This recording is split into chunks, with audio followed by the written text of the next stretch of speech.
এক পীর সাহেব হুজুরের কাছে লোকজন মুরিদ হতে গেলে উনি যে মুরিদ হতো তাকে করতো না, যে আয়সা হুজুর আমার মুরিদ বানান, উনি বলতো জি না,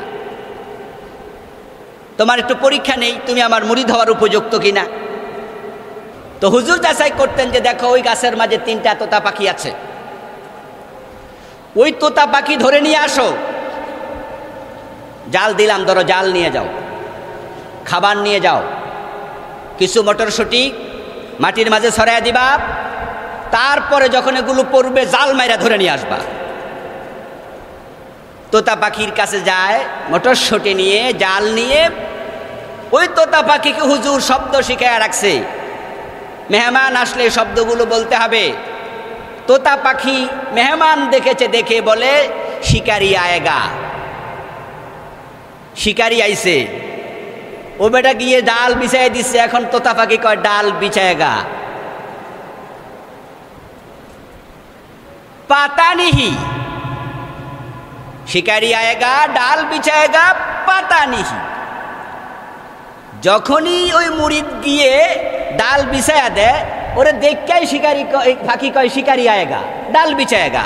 ও মুরিদ কয় এত চালাক পাখি ধরা যাবে না। যে পাখি আমারে দেখকাই আরেকটি শিখাইতেছে, এই সাবধান শিকারি আইয়া গেছে। ডাল বিছানোর পরে হে কইছে ডাল কিন্তু বিছাই দিছে। এখন মুরিদ সাহেব কয় যে এই পাখি ধরা সহজ না। তো উনি জাল না মাইরা বাড়ি এসে হাজির। পীর সাহেব হুজুর কয় তোমার মতো পরিশ্রম করার মানসিকতাহীন ব্যক্তি আমার মুরিদ হওয়ার উপযুক্ত না, যাও তোমাকে মুরিদ এখন বানাবো না, সরি অন্য কোনো পীর দেখো। আর একজন আসছে, ওই বেটা বলছে হুজুর আমারে কইছে পাখি ধরতে, এই পাখি যাই কোক কোক গা, আমি ছাড়বো না। ও বেটা গিয়ে পাখি ডাল বিছাই দিছে। পাখি তো পাখির মতো বলে যাচ্ছে শিকারি আয়েগা ডাল বিছায়েগা পাতা নিহি। ও বেটা কই যতই পাতা নিহি কও, আমি কিন্তু সারা নিহি, নিহি সুরঙ্গা। পাখি এই কথা বলতে বলতে ডাল দেখা ঝাঁপ দিয়া পড়ছে। মুখে বলতেছে শিকারি আয়েগা, মুখে বলছে ডাল বিছায়েগা, মুখে আবার বলছে পাতা নিহি। কিন্তু ডাল দেখা লোভ সামলাইতে না পাইরা ঠিকই নামছে। ও বেটা ধইরা নিয়ে আসছে। পীর সাহেব হুজুর কয় তোমাকে মুরিদ বানানো যায়। মুরিদ এবার জিজ্ঞাসা করে হুজুর এই পাখি কথা বলতে বলতে এসে ডাল খাইয়া ধরা খাইলো কেন? ওই পাখিগুলো শুধু কথা শিখছে, শিকারি থেকে বাঁচতে হবে এই বুঝ তাদের নাই, কথার মর্ম তারা বোঝেনি।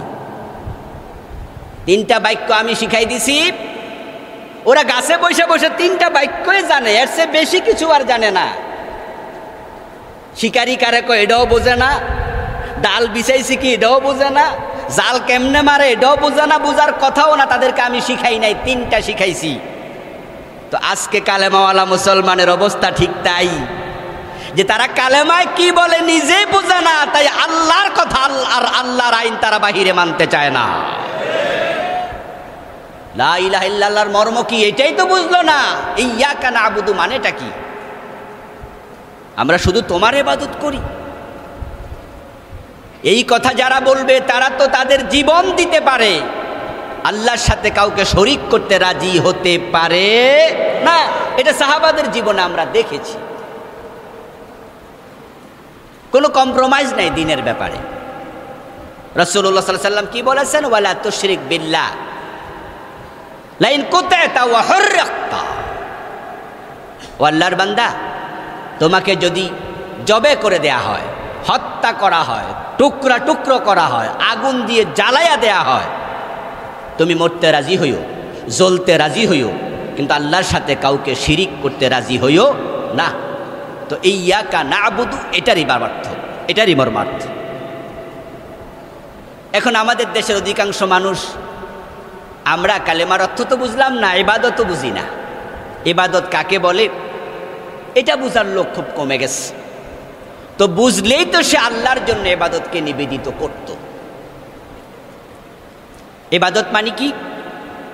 আমাদের কাছে ইবাদত মানে নামাজ, রোজা, হজ, যাকাত, পর্দা, পুশিদা, জিকির, আজকার, দ্যাটস এনাফ। এই হলো ইবাদত, যার কারণে আমরা মসজিদে এসে বিনয়ের সাথে আল্লাহকে সেজদা করি। সেই লোকটাই মসজিদের বাহিরে গিয়ে যখন দোকানদারি করে, ব্যবসা বাণিজ্য করার সময় সে আল্লাহর কথা আর মনে রাখে না, ওজনেও কম দেয়, মালেও বেজাল দেয়, মানুষকে ঠকায়। যেই লোকটা আমরা মসজিদে এসে বিনয়ের সাথে আল্লাহকে সেজদা করছি, সেই লোকটাই আমরা আবার বাহিরে গিয়া বিচার করতে গিয়ে ঘোষ খাচ্ছি। বাংলাদেশের প্রায় মসজিদের সভাপতি, সেক্রেটারি, সদস্যবৃন্দ এলাকার বিচারক। কারণ স্বাভাবিকত যারা একটু সম্মানী মানুষ, প্রভাবশালী মানুষ, মসজিদে তাদেরকে সভাপতি, সেক্রেটারি ইত্যাদি বানানো হয়, তো এলাকার বিচার তারাই করে। কিন্তু বিচার করতে গিয়ে গরিব মানুষ ঠকে যায়, ঘোষ খাইয়া বিচার উল্টায়া দেয়, জেনে শুনে বিচারের মাঝে গিয়ে তসরুপ করে, এমন লোক এই দেশে আছে না নাই? গ্রামে গঞ্জে এটা খুব খুব বেশি, এবং মানুষকে ঠকাচ্ছে, ঘোষ খাচ্ছে, ঘোষ খাইয়া বিচার উল্টায়া দিচ্ছে, অভাব নাই।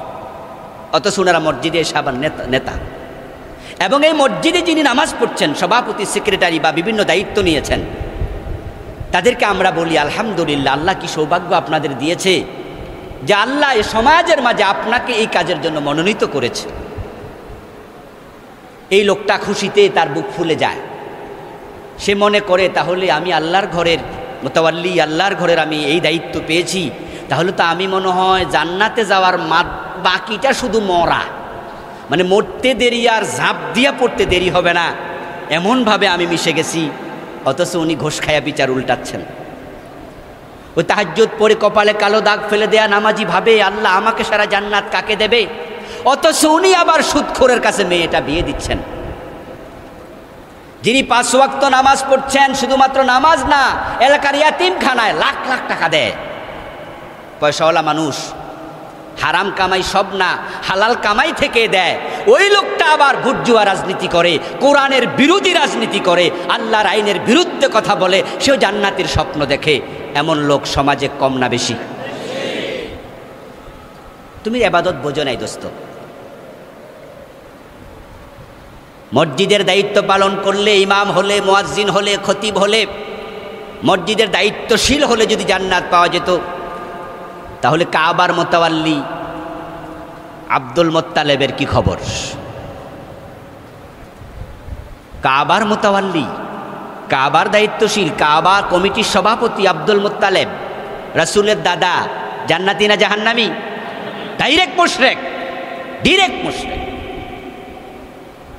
আবু তালেব রাসূলের আপন চাচা, মরার সময় বলছিল হুয়া আলা মিল্লাতে আব্দুল মুত্তালিব, রাসূলের দলে নাই, আমি আমার বাবার দলে আছি, আব্দুল মুত্তালেবের দলে আছি, এই কথা বলে মরে গেছে। আল্লাহর হাবিব কাঁদতেছে, আহা উপায় নাই, ঘোষণা করেছেন আমার চাচার পায়ের নিচে জাহান্নামের 2টি চটি জুতা দেয়া হবে। ওই জাহান্নামের আগুনের তৈরি জুতার কারণে মাথার মগজ টকবক করে পড়বে। বাবার দলে কেন, নবী মুহাম্মাদের দলে কেন আসলো না? রাসূলের দলে আসলে নাজাত প্রাপ্ত হতো, কিন্তু আব্দুল মুত্তালেবের দলে গিয়া শেষ, পুরা জীবন শেষ, আবাদুল আবাদ জাহান্নামী। তা আব্দুল মুত্তালেব কে? কাবার মুতাওয়াল্লি। এই জন্য আপনার ইবাদত যদি আল্লাহর জন্য নিবেদিত না হয়, আল্লাহ আপনার ইবাদতের দিকে ফিরেও তাকাবেন না। আপনি নামাজ পড়ছেন, এখানে বাহিরে গিয়ে আপনি উল্টা চলবেন, এটার নাম ইবাদত নয়। এই ইবাদত শিখাতে নবীরা আসেন নাই। আমাদের সাভার কি বলে এটা, ডেমরা থানা তো নাকি? এই ডেমরা থানার যত মুসলমান আছে সবাইকে যদি টঙ্গীর বিশ্ব ইজতেমা মাঠে জড়ো করা হয়, গাড়ি দিয়ে নিয়ে যাবে সরকার, একজনও বাদ নাই, বেটা বেটি সব হাজির। পুরা ডেমরা থানার সব মুসলমান, জিজ্ঞাসা করো ওই মুসলমান ডেমরার ভাইয়েরা ইবাদত করো কার? কি বলবে? মাশাআল্লাহ। তাহলে ডেমরা থানায় চুরি ডাকাতি নাই, ঠিক না? সুদ ঘোষ নাই, গাঁজা ফেন্সিডিল নাই, তো সবাইকে আল্লাহর ইবাদত করে, হেডি খায় কেডা? সবাই তো এক বাক্যে বললে ইবাদত করি আল্লাহর, তাহলে গাঁজাটা খায় কেডা? চুরিটা করে কে? সুদটা খায় কে? তাদের মাঝে এখানে আবার কিছু গাঁজাখোর আছে, সুদখোর আছে, জেনাকারী আছে, মদখোর আছে, তো ইবাদত করে আল্লাহর মানেটা কি? এর মানে হলো ইবাদত কি জিনিস সেটা বোঝেই না। জোহরের আজান হয়েছে, মসজিদে গিয়েছি, মন্দিরে যাই নাই। আসরের আজান হলো, আবার মসজিদে গেলাম, নামাজ পড়লাম, পেগোডায় যাই নাই। মাগরিবের আজান হলো, আবার মসজিদে গিয়েছি, কোনো গির্জায় যাই নাই। এশার আজান হলো, মসজিদে গিয়েছি, নামাজ পড়েছি, তারপরে ঘুমিয়েছি, সেনেগাকে যাই নাই।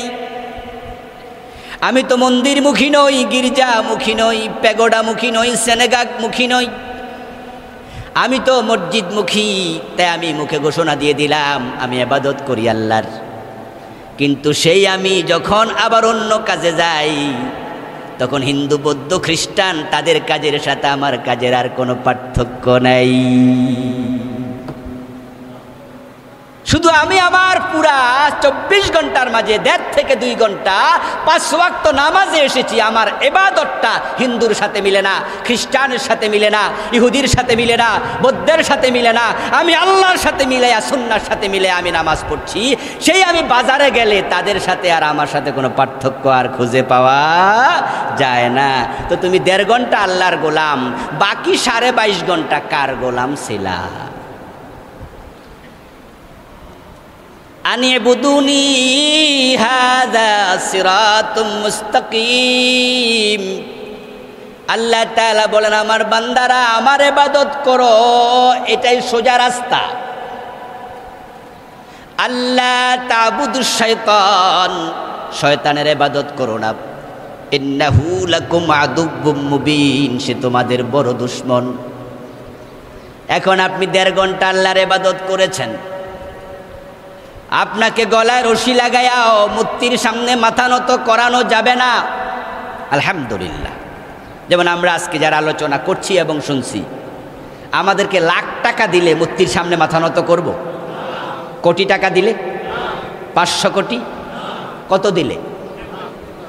তামাম পৃথিবীটা যদি আমার হাতের তালুতে এনে দেয়, আপনারা দেয়, আমেরিকার প্রেসিডেন্ট বানিয়ে দেয়, আপনি মূর্তি পূজা করতে রাজি হবেন না। আপনি জানেন এটা করলে ঈমান থাকে না, আমি করব না এটা, রিক্সা চালাইয়া ভাত খাবো, তারপরও শিরিক। অনেকে এই চিন্তার আছেন, আলহামদুলিল্লাহ। কিন্তু সেই আপনি আবার বাহিরে গিয়া আল্লাহর আইনের বিরুদ্ধে কথা কেমনে কন? সেই আপনি ওখানে গিয়ে শয়তানের সাথে কেমনে হাত মিলান? আল্লাহ তা'বুদুশ শাইতান, এজন্য আল্লাহ বলছে আমার ইবাদত করো, শয়তানের ইবাদত করিও না। এখন আপনার পুরাটা জীবন এখানে সঁপে দিতে হবে। ঠিক এই অবস্থায় যদি আপনি মারা যান, তাহলে আপনি মুমিন। ইবাদত মানে কি? নামাজ, রোজা, হজ, যাকাত।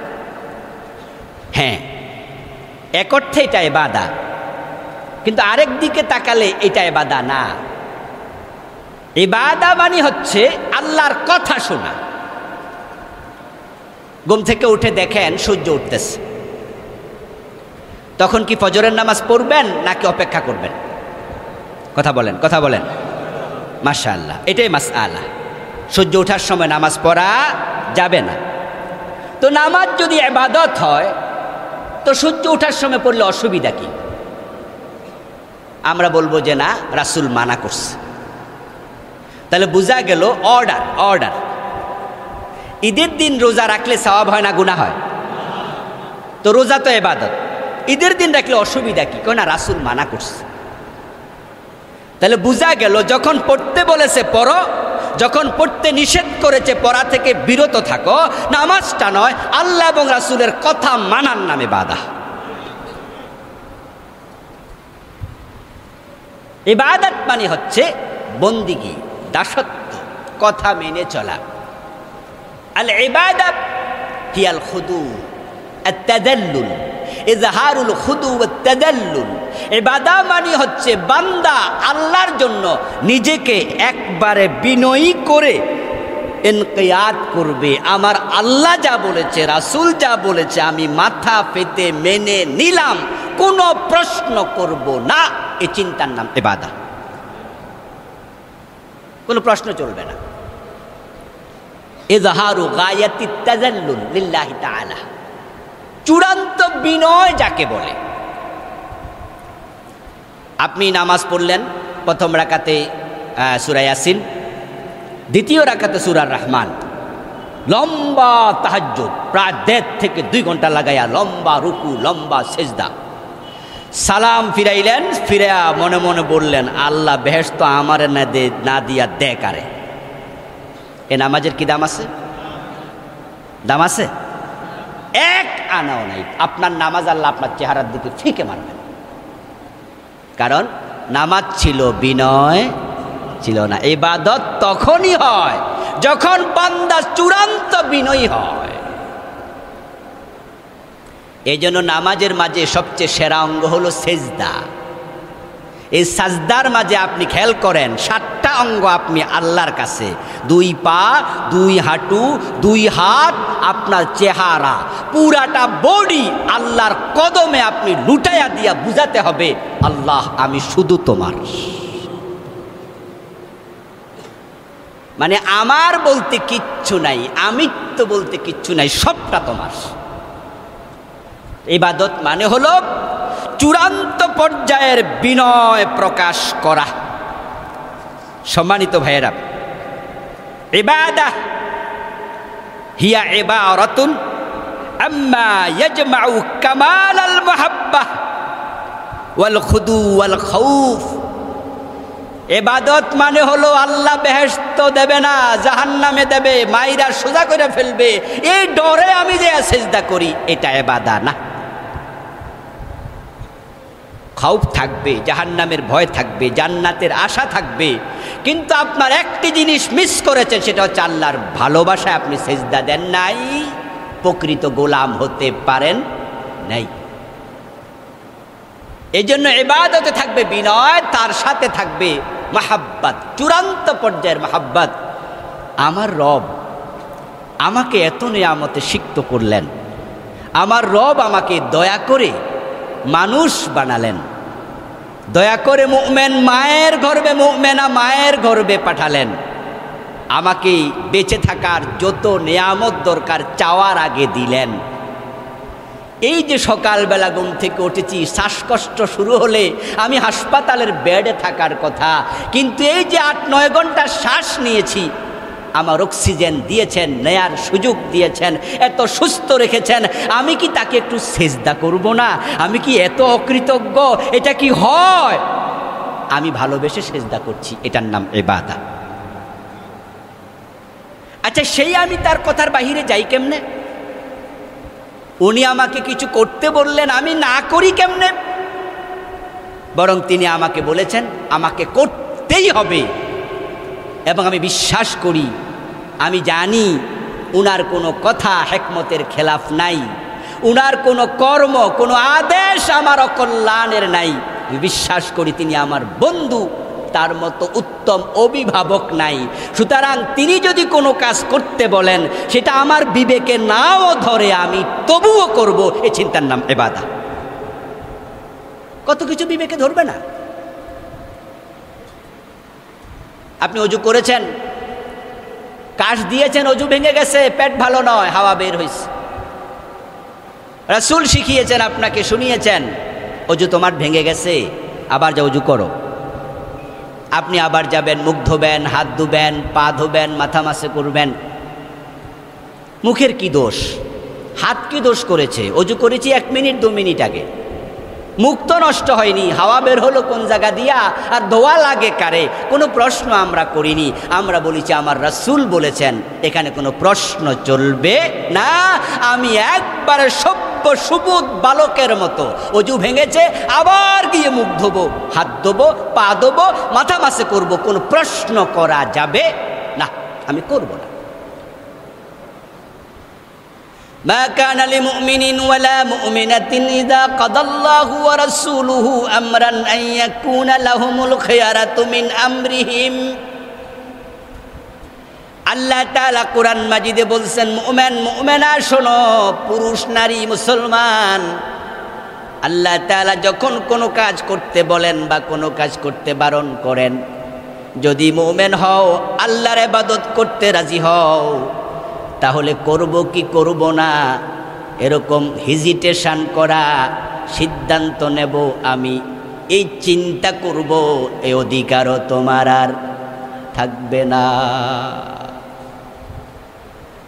ও মাহইয়ায়া ওয়া মামাতি লিল্লাহ, আমার জীবন মরণ তো আল্লাহর জন্য, তো আমাকে তিনি যা বলবেন আমি তাই করব। এটা হলো ইবাদত। শাইখুল ইসলাম ইবনে তাইমিয়া রাহিমাহুল্লাহ বলছেন, আল ইবাদা বিআন্নাহা ইসমুন জামিউন লিকুল্লি মা ইউহিব্বুহু আল্লাহু তাআলা ওয়া ইয়ারদাহু মিনাল আকওয়াল ওয়াল আফআল সাওয়ান কানা আল কাওলু বিল ফি'ল। ইবাদত মানে হলো আল্লাহ তাআলা যা পছন্দ করেন, তিনি যা ভালোবাসেন, কথা কাজ যা আছে তার অর্ডারের আলোকে চালাইয়া যাওয়া, এটার নাম কি? ইবাদত। হ্যাঁ, হে ইমানদারেরা, তোমরা সত্যের পক্ষে, ন্যায়ের পক্ষে দাঁড়ায়া যাও। কায়েমান বিল কিসত, আল্লাহর জন্য দাঁড়ায়া যাও। কোরআনে আল্লাহ বলেছেন, সুতরাং যেই জায়গায় হোক, যেখানে হোক, সত্য যেখানে আপনি দাঁড়াতে হবে, এটা ইবাদত। মসজিদে এসে আল্লাহর সামনে দাঁড়াইলেন, মসজিদের বাহিরে জালেম জুলুম করছে, অন্যায় করছে, সেখানে ন্যায়ের পক্ষে দাঁড়াবেন না। বুঝতে হবে আপনি সব জায়গায় আল্লাহর ইবাদত করতে রাজি। আল ইবাদা হিয়া কাযাউল হায়াত বিহাসবি আওয়ামিরিল্লাহি তাআলা ওয়া নাওয়াহি। ইবাদতের সংজ্ঞা শিখে যাবেন, না শিখার কারণে আজকে ভুলের ভিতরে পড়ে গেছি আমরা। নাউন কাকে বলে সব ইংরেজি শিক্ষিত জানে, প্রোনাউন কাকে বলে সব ইংরেজি শিক্ষিত জানে, এসএম ফেল হরফ কাকে বলে সব আলেম ওলামা জানে, গায়রে মুনসারফ কাকে বলে ক্লাস 6-7 পোলাপানো জানে, ডেফিনেশন সবাই শিখে। গরুর রচনা কি, হাতির রচনা কি, লিখতে গেলে হাতি যাকে বলে রচনায় সবটাই প্রকাশ করে, জানে হাতি কি, গরু কি। কিন্তু ইবাদতওয়ালা মুসলমান, ইবাদত কাকে বলে এই প্রশ্ন করলে 10 জনের উত্তর একরকম হবে না 10 রকম হওয়ার সম্ভাবনা আছে। এখানে আর মিলে না। যে কয়জন ছাত্র গরুর রচনা লিখছে, কেউ লেখেনি গরুর 3টা ঠ্যাং আছে, সবাই লিখছে 4টাই আছে। যেই ছাত্র হাতির রচনা লিখেছে, 10 জনে লিখলে সবাই লিখবে হাতির লম্বা সুর আছে, হাতির কুলার মতো কান আছে। কেউ ভিন্ন রকম লিখবে না যে হাতি এক কানওয়ালা হয়। কেউ গরুর রচনা লিখতে গিয়ে বলবে না গরুর সুর আছে। সবাই বোঝে কোনটা হাতি কোনটা গরু। কিন্তু ইবাদত যারা করছে 40, 50, 100 বছর, তারা জিজ্ঞাসা করে ইবাদত কারে কয়, 3 জন 3 রকম কয়ে বই থাকে। এর মানে হলো যারা ইবাদত করছে তারা নিজেরাই ইবাদত কাকে বলে তা অনেকেই শিখেনি। যার কারণে শয়তান আপনাকে মিথ্যা আশ্বাস দিচ্ছে। আরে আবুল কালাম আজাদ হুজুরের ওয়াজ শুনলে ইসলাম একটু কঠিন কঠিনই মনে হয়।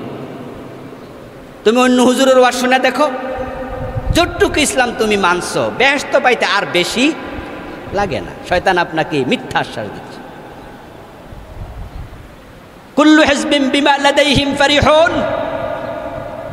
এই জন্য যারা গাঁজা টানে, গান গায়, লম্বা চুল রেখে, ঢোল বাজায়, তবলা বাজায়, তারা পীর সাহেব হুজুরের উপর ভরসা করে বসে আছে, আমার ফির আমাকে সারা জান্নাতে যাবে না। সেও আশা করছে জান্নাতের। শয়তান তাকেও ধোকায় ফেলেছে। জান্নাতের শর্টকাট কোনো রাস্তা নাই, জান্নাতের রাস্তা একটা।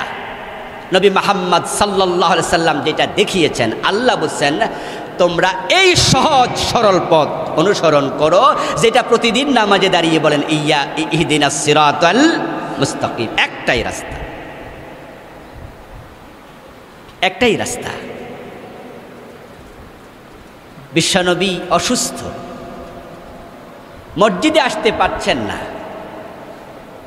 তারপরে 2 জন সাহাবীর কান্দে ভর দিয়া মসজিদে ঢুকছে, দাঁড়ায়া নামাজ পড়তে পারছেন না। রাকাত ঠেলে ঠেলে সামনে গেলেন। সামনে গিয়ে আবু বকর সিদ্দিক রাদিয়াল্লাহু তাআলা আনহু নামাজের ইমামতি করছিলেন। ওই অবস্থায় পাশে বসে গেলেন, দাঁড়ানোর ক্ষমতা নাই, অসুস্থ। আবু বকর সিদ্দিক পিছনে চলে আসলেন। বিশ্বনবী ইঙ্গিত করেছিলেন থাকো, আবু বকর রাদিয়াল্লাহু তাআলা পিছনে চলে গেলেন। রাসূল ইমামতি করলেন বসে বসে, সাহাবারা ওনার পিছনে নামাজ পড়লেন। নবী মুহাম্মদ অসুস্থ, নামাজ ছাড়ে না, আর আমাদের সুস্থ পীর সাহেব কয় নামাজ লাগে না।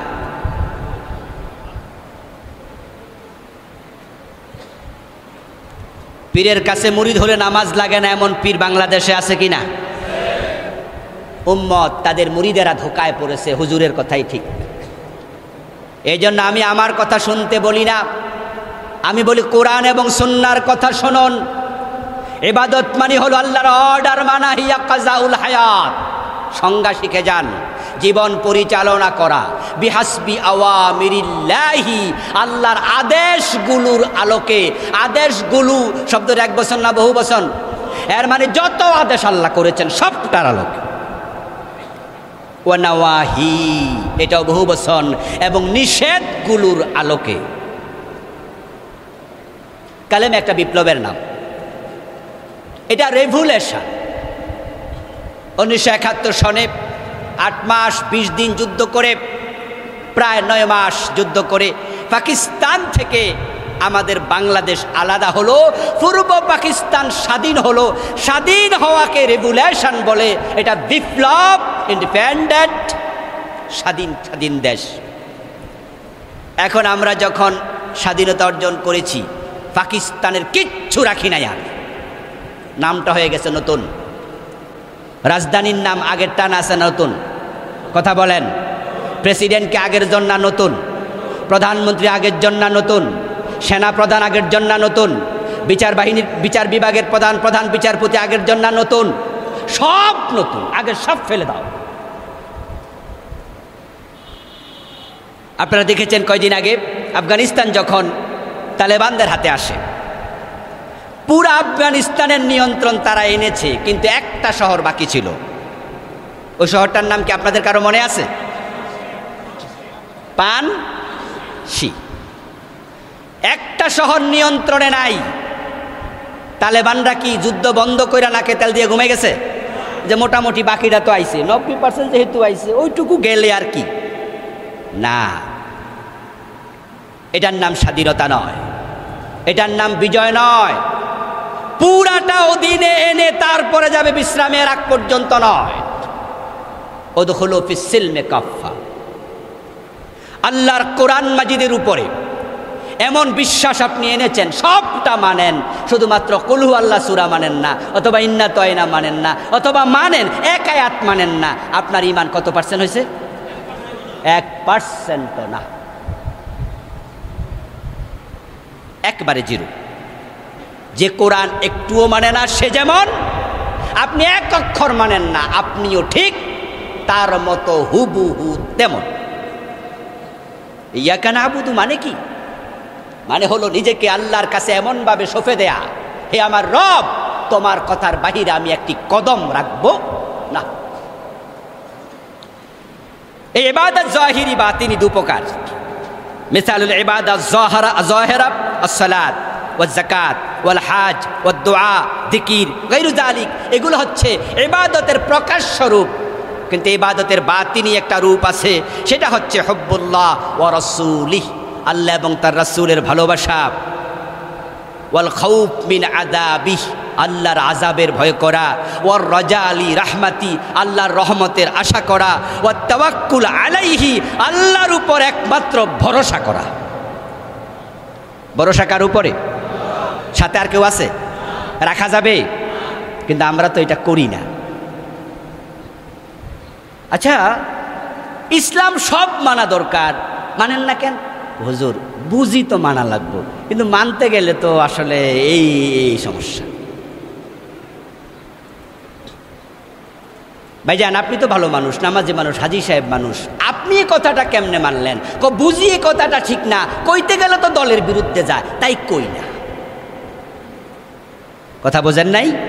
যে আপনি ফাঁক রেখে দিলেন, এটাই মান নয়, এটাই বাধা নয়। তাওয়াক্কুল আলাল্লাহ, আল্লাহর উপর শুধু ভরসা, এ বিশ্বাস আপনাকে রাখতে হবে। আমার রব যদি আমার পক্ষে থাকে, তামাম দুনিয়া আমার বিপক্ষে চলে গেলে কিচ্ছু আসে যায় না। সারা দুনিয়া হো মুখালিফ, কুছ নিহি নুকসান হে, কুছ গম নিহি কুছ ডর নিহি, জব রহমতে রহমান হে। তাম পৃথিবী আমার বিরুদ্ধে চলে গেল, আমার রহমানের রহমত আমার সাথে আছে, আমি খুশি। এবার ঠিক উল্টা যান, আপনি পৃথিবীর সবচেয়ে বড় দেশের প্রেসিডেন্ট, পৃথিবীর সবচেয়ে বড় পয়সাওয়ালা, কিন্তু রহমান আপনার সাথে নাই। আপনার মতো হতবাগা পৃথিবীতে আর কেউ। দুনিয়ার অর্থ, টাকা পয়সা, সুখ স্বাচ্ছন্দ্য, সমৃদ্ধি, ছেলে মেয়ে মানুষ হয়ে গেছে, MBBS ডাক্তার, সচিব হয়ে গেছে, একবার ইঞ্জিনিয়ার হয়ে গেছে, ওরে বাবা রে বাবা, 5 ছেলে 5টায় PhD হোল্ডার। আপনি বললেন আপনি সফল। প্রশ্ন করা হলো, আপনার PhD হোল্ডার ছেলেগুলো 5 ওয়াক্ত নামাজ পড়ে তো? পোলাপান তো এখনো শুরু করে নাই। আপনি ব্যর্থ বাবা, আপনি ব্যর্থ। আপনাকে ওয়াশুকরুহু ওয়াসবরু আলা হাকামিহি ওয়াররিদা বিকাদাইহি, ইবাদতের বাহ্যিক নয় অভ্যন্তরীণ রূপ হচ্ছে আল্লাহর সিদ্ধান্তের উপরে খুশি থাকার মানসিকতা তৈরি করা। আল্লাহ যা করেছেন আমার কল্যাণের জন্যই। আজকে ঠকেছেন আপনি, কোনো কিছু চেয়েছেন আপনি পাননি, অপেক্ষা করুন, অপেক্ষা করুন। ওয়ালাল আখিরাতু খায়রুল লাকা মিনাল উলা। আয়াতটা চলমান, শুধু নবী মুহাম্মাদের জন্য খাস নহে। আপনার রব হয়তো আপনাকে সামনে এমন কিছু দেবেন, ওয়ালা সাউফা ইউতিকা রাব্বুকা ফাতারদা। আপনি আজকে পাননি তো কি হয়েছে? হতাশে মুখ ফিরিয়ে নেবেন না, দোয়া বন্ধ করে দেবেন না, তার সিদ্ধান্তের উপরে নাখোশ হবেন না, বরং তার উপরে রিজকে রাজি রাখেন। রাজা বিল কাজা, তার সিদ্ধান্তে আমি খুশি। এটা ইবাদা। আল ইবাদা তাশমালু কুল্লু মা ইয়াতাআল্লাকু বিদ্দীন। আমি মালিক ইয়াউমিদ্দিন নিয়ে কথা বলেছি, ওই দিন আমি দিন মানে জীবন ব্যবস্থা, ইসলাম, এটা নিয়ে কথা বলেছি। আজকে ইবাদত, এই আয়াতগুলো একটার সাথে আরেকটা তাসবির দানার মতো গাঁথুনি করা, রশি দিয়া ভিতর দিয়া যেমন সুই ঢুকাইয়া একসাথ করে দেয়, একটার সাথে আরেকটা জোড়া দেয়া আছে। আপনার দিন, যে দিনের কথা এর আগের আয়াতে গেছে, 1 আয়াত আগে, ওই দিনে যত কিছু শামিল করেছে সবটাকে একসাথে গ্রহণ করার নাম ইবাদত। ওখান থেকে কিছু নেবেন, কিছু বাদ দেবেন, এটার নাম ইবাদত নয়। তাহলে এবার আপনি বলুন, যারা আমরা আল্লাহর ইবাদত করি, এই স্বীকৃতি দিয়ে দিলাম, তারা কি আল্লাহর দ্বীনের বাহিরে চলার কোনো সুযোগ আর আছে? সাহেবুল বাইত আদরা বিমা ফিহ। বাড়ির মালিক ভালো জানে বাড়িতে কি আছে। এখন আমাদের জীবনে কার কোথায় লিকেজ আছে, ব্ল্যাক হোল আছে, কোন বদভ্যাস আছে, কবিরা গুনাহ করার অভ্যাস আছে,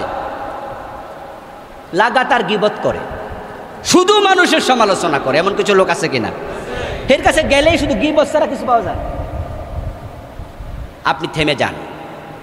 একটা কবিরা গুনাহ যখন বারবার করতে থাকবেন, এটা আপনাকে কুফরি পর্যন্ত পৌঁছিয়ে দিতে পারে, কারণ তখন আপনার কাছে কবিরা গুনাহকে আর কবিরা মনে হবে না।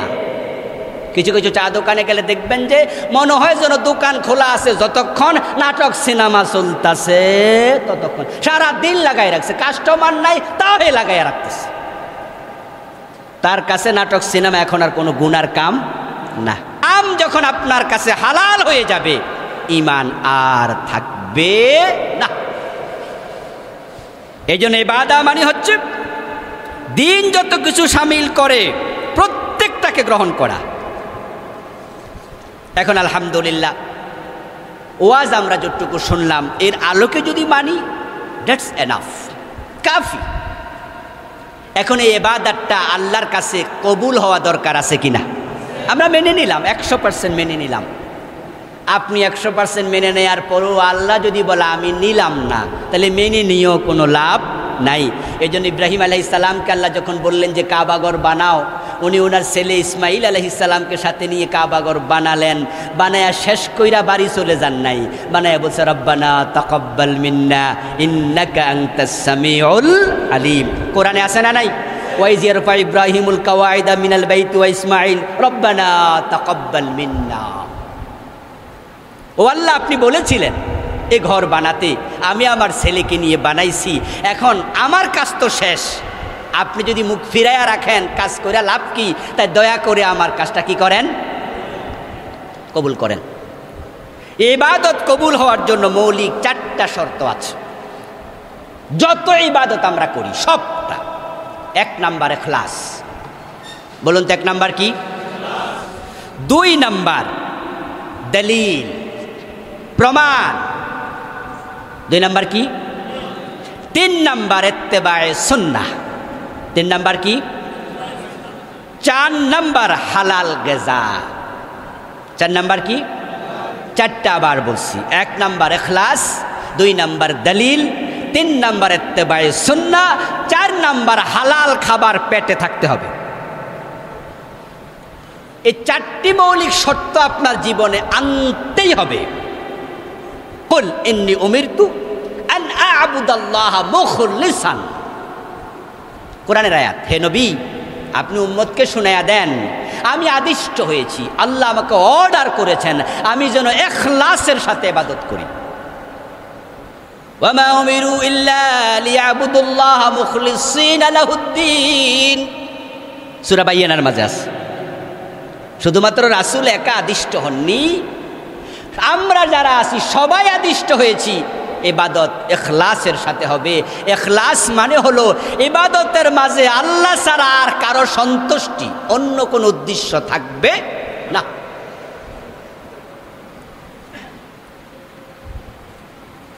আজকে জুমায় আছে, আসরের নামাজটাও পড়বে না, এমন কিছু মুসল্লি বাংলাদেশে আছে কিনা? আচ্ছা, আসর তো সামনে, ফজর পড়ে নাই, এমনও আছে না? নেই। এ নিয়ে কোনো টেনশনও নেই। তো জুমায় আসছে কেন? ও যদি আল্লাহর জন্য জুমা পড়তো, ফজর মিস দিল কেন? এর মানে হলো জুমাও যদি না যায় মানুষ কি কই? এমন হীন চিন্তা, নিকৃষ্ট চিন্তাধারী নামাজি, তোমার নামাজ ইবাদত না, ইখলাস নাই। কিছু কিছু লোককে আমরা দেখি, ওরা যখন একা একা নামাজ পড়ে এত তাড়াহুড়া করে, পাশে দাঁড়িয়ে নামাজ পড়ছে, আমি দেখি যে আমি তো 3 আয়াত পড়ে সারি নাই সূরা ফাতিহার, উনি রুকুতে গেল কেমনে? আবার ওই লোকটাকে যদি আমি ইমাম বানায়া দেই, সে কি তাড়াহুড়া করবে? কথা বলেন না, বলেন না। যেই লোকটা 2 মিনিটে 2 রাকাত শেষ, ওই লোকের ইমাম বানায়া দিয়েন 3 মিনিট 5 মিনিট লাগাইবে। তখন তাড়াহুড়া কেন করলো না? তার মাথায় আছে তাড়াহুড়া করলে মুসল্লিরা কি করবে। ইখলাস হলো? ইখলাস হলো না। জাস্ট একটা উদাহরণ দিলাম, আর কিছু নয়। আপনার কাছে কেউ গোপনে চাইলে আপনি টাকা দেন না, সামনে হলে দেন। তাহলে বুঝতে হবে ডাল মে কুছ কালা হে। সামনে দিতে নিষেধ করা হয় নাই, কিন্তু গোপনে দেওয়ার ফজিলত বেশি। তো গোপনে কেন দেন না? এর মানে দিলাম, কেউ জানলো না, লাভটা কি হইল? শয়তান ইখলাসের মাঝে পেঁচ লাগাই দেবে। এই জন্য আমরা যারা ইবাদত করি, আল্লাহ আগে দেখে কলবে কি আছে, তারপরে দেখে আমলে কি আছে। ইন্নাল্লাহা লা ইয়ানজুরু ইলা সুওয়ারিকুম ওয়া আমওয়ালিকুম ওয়ালাকিন ইয়ানজুরু ইলা কুলুবিকুম ওয়া আমালিকুম। আগে দেখে কলবে কি আছে। আখলিস দীনাকা লিল্লাহ ইয়াকফিকাল আমালুল কলিল। রাসূলুল্লাহ সাল্লাল্লাহু আলাইহি সাল্লাম বলতেছেন, তুমি ইখলাসের সাথে আমল করো, আমল করো, কম যদি করো মুক্তির জন্য কমটাই যথেষ্ট হয়ে যেতে পারে। ইখলাসবিহীন অনেক আমল, কোনো দাম নাই। ইখলাস নিয়ে আমরা ভিন্ন সময় কথা বলবো ইনশাআল্লাহ। 2 নাম্বার দলিল লাগবে। দলিল, যে আমলটা আপনি করছেন এটার কোরআন সুন্নাহ থেকে ডকুমেন্ট লাগবে। যদি কোরআন এবং সুন্নাতে দলিল পাওয়া না যায়, এই আমল রাসূল করেছেন কিনা, সাহাবায়ে কেরাম করেছেন কিনা, যদি পাওয়া না যায় এই আমলটা কবুল হবে না। আমরা বুঝে কুলাইতে পারি না আপনাদের। আমরা বলছি এটা জায়েজ না, এটা মাকরু, তারপর আপনারা করেন, আমাদেরকে করতে বাধ্য করেন। এটা ইসলামে নাই। কত মসজিদ আছে, হুজুররা কষ্টে আছে, আমাদেরকে মাসালা জিজ্ঞাসা, হুজুর মিলাদ কিয়াম তো করি না, কিন্তু কমিটি সাফে বাধ্য না, ইমামতি থাকে না, কি করি একটু কোন? আমরা বলি করেন না, এটাই ঠিক, করেন না এটাই ঠিক। রাসূলের সাহাবারা তাদের মতো দুরুদ কেউ পড়ে নাই, তাদের মতো দুরুদ কেউ পড়ে নাই। একজন সাহাবী তো বলছেন, আজআলু লাকা কুল্লাহ, আমার টোটাল টাইমে অবসর যা আছে হুজুর আমি চাই পুরাটা দুরুদে কাটাতে। রাসূল বললেন, ইয়াকফি ইদান ইয়াকফি হাম্মাকা ওয়া ইউকাফ ইউকাফফারু বিহা যামবাকা, তুমি যদি এত বেশি দুরূদ পড়তে পারো তাহলে দুনিয়া নিয়ে আর তোমার চিন্তা করা লাগবে না, আল্লাহই চিন্তা করবে। তোমার সব চিন্তার দায়িত্ব আল্লাহ নেবে। ইউকাফফারু বিহা যামবাক, এবং তোমার যত গুনাহ আছে সব মুছে দেয়া হবে। কিন্তু দুরূদ পড়ার জন্য এরকম মজলিস বসাইয়া সবাই মিলা ইয়া নবী কইয়া দাঁড়াইছে, একটা হাদিসও নেই। কষ্ট লাগছে, অনেকের কলিজাও লাগতেছে, হুজুর কয় কি, কিচ্ছু করার নেই, এটাই ইসলাম।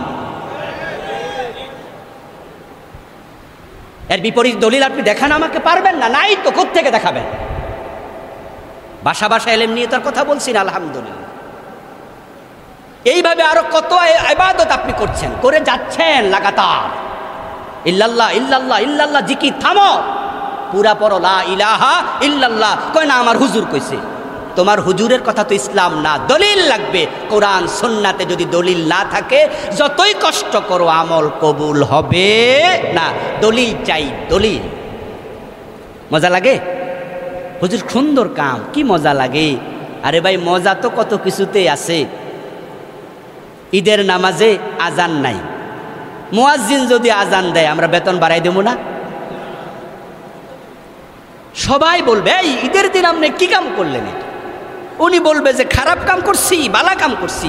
আমরা বলবো না, দলিলবিহীন কোনো কাম ভালো না, ভালোটাও ভালো না। কোনটা ভালো কোনটা মন্দ আমরা বেশি বুঝি না, আল্লাহ এবং রাসূল বেশি বোঝেন। রাসূলুল্লাহ সাল্লাল্লাহু আলাইহি সাল্লামকে দেখে সাহাবায়ে কেরাম বসা থেকে দাঁড়িয়ে যেত, আমরা যেরকম করি। কেউ আসছে আমরা দাঁড়াইয়া যাই, এটা আমাদের দেশে একটা অভ্যাস হয়ে গেছে। রাসূল বলছেন লা তাকুমু কামা ইয়াকুমুল আজিম, তোমরা আজমিরা দাঁড়াইয়া এমনে থাকে মাথা নত করে, আমাকে দেখে দাঁড়াবে না। সাহাবায়ে কেরাম তারপর থেকে রাসূল যখন আসতেন তারা দাঁড়াতেন না, কারণ তারা জানতেন এটা রাসূল পছন্দ করেন না। আরেকটি হাদিস হচ্ছে, যদি কোনো ব্যক্তির আগমনে মানুষ তাকে দেখে দাঁড়াক, এই চিন্তা সে মনে মনে লালন করে মজা পায়, সে জাহান্নামী জাহান্নামী জাহান্নাম। আমরা তো মজা পাচ্ছি সব কাজে। এই জন্য যেই কোনো ইবাদত করবেন দলিল চাইবেন। আবুল কালাম আজাদের কথা দলিল, অমুক পীরের কথা, তমুক হুজুরের কথা না, এক আনা দাম নাই, এক আনা দাম নাই। আপনি যেমন ইসলামের কাছে, আমিও ঠিক তেমন। আমার সম্মান বাড়বে তাকওয়ার কারণে। ইন্না আকরামাকুম ইনদাল্লাহি আতকাকুম, আর কিচ্ছু না। এই জন্য দলিল লাগবে। দ্বিতীয়, দলিল ছাড়া ইবাদত করবেন না, বিনয়ের সাথে দলিল চাইবেন। দিতে পেরেছে করেন, দিতে পারেনি থেমে যান। 3 নাম্বার হলো রাসূলের সুন্নাহ ফলো করা লাগবে। এই ইবাদতটা দলিল আছে, রাসূল করেছেন কিভাবে। আচ্ছা, বিশ্বনবী কখনো তাড়াহুড়া করে নামাজ পড়ছে? রুকু থেকে সোজা হইয়া খাড়ায় না, ডাইরেক্ট একটু মাথা তুলে সেজদা চলে যায়, এমন নামাজি আছে কিনা? 2 সেজদার মাঝখানে বসেও না, কোন রকম মুরগির মতো ঠোকর মারে। আচ্ছা, রাসূল কি এভাবে নামাজ পড়েছেন? এই জন্য রাসূলের সাথে মিলাতে হবে। ঘুম মিলাবেন, খাবার মিলাবেন, চুল কাটা মিলাবেন, নখ কাটা মিলাবেন, থুতু রাসূল কিভাবে ফেলেছে মিলাবেন, টয়লেটে রাসূল কিভাবে ঢুকেছে মিলাবেন, কিভাবে বের হয়েছে, কাপড়টা কখন তোলা দিছে। ইবাদত মানে হলো মা তাকুমুর রাসূলু ফাখুযুহু ওয়া মা নাহাকুম আনহু ফান্তাহু। রাসূল যা করেছেন তাই করো, তিনি যা ছেড়েছেন তাই ছাড়ো। লাকাদ কানা লাকুম ফি রাসূলিল্লাহি উসওয়াতুন হাসানা, তোমার জন্য নবী মুহাম্মদের জীবন সর্বশ্রেষ্ঠ আদর্শ। পুরাটা রাসূলের সাথে মিলবে। 4 নাম্বার হালাল গেজা, হালাল খাবেন, হালাল হালাল। হারাম খাইয়া নামাজ পড়বেন, এই ইবাদত কবুল হবে না। মান ইশতারা সাওবাম বিআশারাতি দারাহিম ফীহি দিরহামু হারাম লাম ইয়াকবালিল্লাহু লাহু সালাতাহু মা দামা আলাইহি ও কামা ক্বালা নবী আলাইহিস সালাতু ওয়াস সালাম। 100 টাকা দিয়ে কাপড় কিনেছেন, 1 টাকা হারাম ঢুকেছে, ওই কাপড় পরে নামাজ পড়ে আর লাভ নাই। ইন্নাল্লাহা তাইয়্যিব লা ইয়াকবালু ইল্লা তাইয়্যিবা, আল্লাহ পবিত্র, অপবিত্র কিছুই তিনি গ্রহণ করবেন না। আল্লাহ তাআলা এই আয়াতে কারিমার আলোকে আমাদের সকলকে আমল করার তৌফিক দান করুন, আমিন। আসসালামু আলাইকুম ওয়া রাহমাতুল্লাহি ওয়া বারাকাতুহু। যারা সুন্নাহ পড়েননি মেহেরবানি করে সুন্নাহ পড়ে নিন।